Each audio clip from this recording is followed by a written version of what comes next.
Megan Hicks of I Run Far. I'm with Avery Collins. It's a couple days before the 2023 Hardrock 100 endurance run. Good morning, Avery. How are you doing?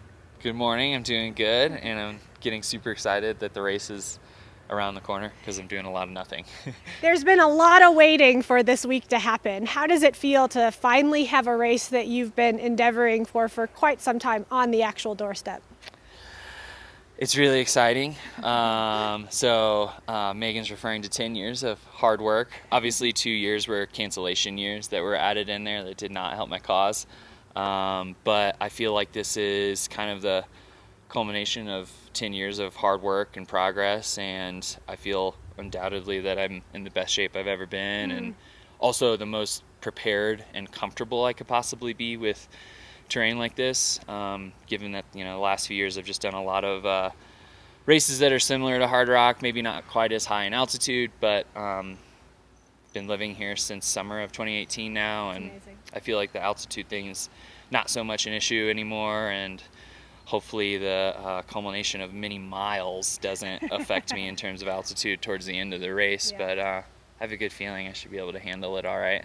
So you are one of those sort of early adopters of like the Hardrock into like your personal goals. Like you learned about the Hardrock early on in your ultra running career. You started doing qualifier races, you started putting in the lottery. So it's been a real journey to get here. Can you talk a little bit about that? Of course. Hardrock and Tour de Jean were, outside of Western states, realistically the two first races that I had heard about and watched many of YouTube videos on and was very much inspired by. And it's not necessarily that everything kind of revolved around the one goal of Hardrock, but more of everything revolved around becoming a better mountain athlete, which in turn is very much beneficial for a race like Hardrock. And as it turns out, most of the races that you use as qualifiers for Hardrock are like really awesome events, with Tour de Jean being one of my all-time favorites for a qualifier leading up to this. And I feel like when you do something like that, it puts everything into perspective and helps you realize how obtainable all your other goals are. And I think that kind of reflects how I feel about the Hardrock course and the race itself. I came out here in 2014 and watched the event and was not only inspired but very much intimidated by what I saw. And you're not alone there. Yes, I think a lot of people can relate to that. I was very much intimidated 10 years ago now, and today I'm not intimidated by the mountains, nor am I scared of the race or the competitors. What scares me the most is I really do know what I'm capable of, and I don't want to fall short of that goal, and I'm also scared of how much I know it's going to hurt if I do what I'm capable of. Yeah. It's interesting that like sort of that dynamic of like you want to get into this race and run it because it speaks to you, it's in terrain that you like, but it's also like the longer you wait to get to it, kind of the better the athlete you become, right? There's a dichotomy there. Unfortunately, that is correct. I would have preferred to have gotten in this 4 or 5 years ago, and I've had a lot of time since December or January when they did the drawing to really reflect on that and think about that, because like many people for years I was really frustrated and felt like I was never going to get in, to the point that I stopped watching the lottery and had no idea that I got in until my phone just kept getting text messages. And I feel like this is the right time, and I am in incredible shape. And there's even like this luck factor that I've dealt with some very difficult injuries in the past few years, and with the help of some incredible sponsors, I am finally kind of out of the woods on that. That's awesome. Which it kind of would have been a bummer to get into the race not 100%, because obviously I would have ran it, but I wouldn't have been able to show not only myself, but like, for me, it is showing people what I'm capable of. And I feel like now I have an opportunity to really do that, and do that on healthy feet mainly, and then the rest of my body as well. So you are a local, like you live down the street from the starting line. I guess one would think that that's usually like a benefit to a race like this, where course specificity and altitude acclimation are important things. But it's kind of an unusual winter and then spring, in that a lot of the trails are only recently truly accessible. Yeah. And honestly, I kind of prefer the big winters. Because you also ski. Yes, Yeah. and it was a really fun winter. And I think for me... Sorry, you snowboard. That was like... I ski uphill. I ski major uphill. faux pas. It's okay. I ski uphill and snowboard down. Thank you. So it's okay. I kind of do both. You know, for me, the winter allows me to not only recover, but enjoy what I do in the summer. I've been ultra running just long enough now that I've watched generations of runners come and go, which is really crazy to think about. And the big winter rolling over into the spring, I think what a lot of people don't realize is if you're good at the aspect game and you know the area well, you can do a lot of running.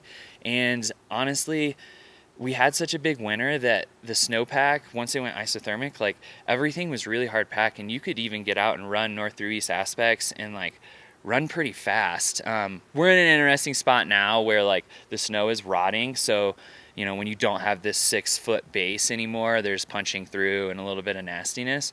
But it's been a fun year to train for this, and I actually would hope that we get big winters from here on out, because I think the running is much more characteristic of big mountain adventures and running, and I think all the entrants that got in this year get the real genuine experience of what it's like to run in the San Juans. Yeah, like true, like natural course conditions or natural mountain conditions for this time of year. Absolutely, yeah. I don't think it's going to be perfect like in 2021 where like everything was like tacky and fast, but yeah. We spoke about this the other day. I think while there is a fair amount of snow and perhaps the course might run a little slower than normal, I don't think it'll be drastic. I think like if we all would have talked a couple of weeks ago, we would have said, oh, well, the snow is going to be pretty difficult. But now we've had a warm spell. The monsoons haven't started. It's been really windy, and the snow is just moving away. Yeah. I mean, if monsoon season starts, it's going to be so messy, because the upper layer of the snow where it is semi-hard pack is just going to be so soft and disgusting. That's a really good point. So, I mean, you know, conditions are conditions. Like I've always said, everyone's going to deal with the same thing, kinda. So I'm good with whatever the conditions are. But I will say, if it rains, it's gonna be really hard. Well, the Durango weather guy, who's sort of our local forecaster, is saying the monsoons are going to hold off, but then there's these weird clouds that are starting today, so who knows? I could use the weird clouds, because right now they're showing race day to be the hottest day of the year. Yeah. And you know, heat is something I can manage it. I'd prefer not to be in the heat. I think if there's anything that some of my competitors have on me, it's heat training, because I've been in Silverton for Where it hasn't been like this. Yeah, it's been nice and cold, and like I've been making it a point to just like I call it the callousing of my mind and body, and I've been making it a point to go run in rain and hail and be as cold as possible. And now it's gonna be the hottest day of the year. Forgot about heat. Yeah, my thought process was like, oh man, if you can handle this stuff, like the night running, when people have to kind of deal with the jackets and gloves, like I feel like I wanted to be comfortable at night when it was super cold, and just be able to move efficiently and not have to mess around, and just be comfortable with like when you're going up over Grant Swap towards the end of the race, and it's likely going to be, looks like right now, like 38 to 40 degrees, which is going to be still hot for me. Yeah. Yep. So, and that's Fahrenheit, not Celsius, right? Yes. 38 to 40 degrees Fahrenheit for sure. Yeah, but I mean, regardless, I'm really excited. Now, when I think of like a person like you, Avery Collins at Hardrock, you've lived here, so you're as acclimated as you can get. You're a very talented mountain runner. You're coming into the race with now a decade of mountain running experience. Like, your absolute potential at this race is really, really high compared to, say, like a runnable low altitude 100-miler type thing.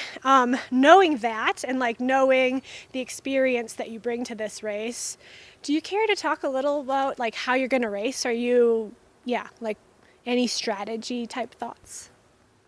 Yeah. I mean, I feel like I have to be patient because when you wait so long to get into the race, it's not like a race that you can get in easily and it's like, oh, I'm going to find out, like, can I push really hard from start to finish? And if I blow up, no big deal, I'll come back next year. That is not something that really comes with Hardrock. So I feel like, for me at least, I need to go into it relatively smart and patient.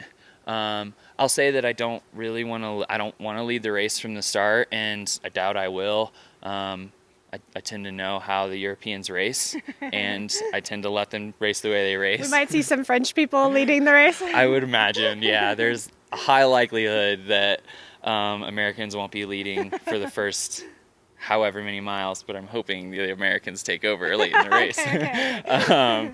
Yeah, and I just want to feel out what everybody's wanting to do that day, and not that I don't intend on perhaps running in the lead pack, but if it feels like, oh, this is going to cost me by the time I get to Animas Forks, then I'm going to hold off, because really from the top of Handy's to Kroger, which is lots of miles, over 20, 25. Yeah. I'm not sure exactly the mileage. It's a lot of really good running, and honestly, for around here, relatively easy running, between downhill off Handy's and then Engineer, which is nothing but road, and relatively gradual road. Bear Creek is not a highly technical trail, and it's a ton of low grade downhill into Ouray.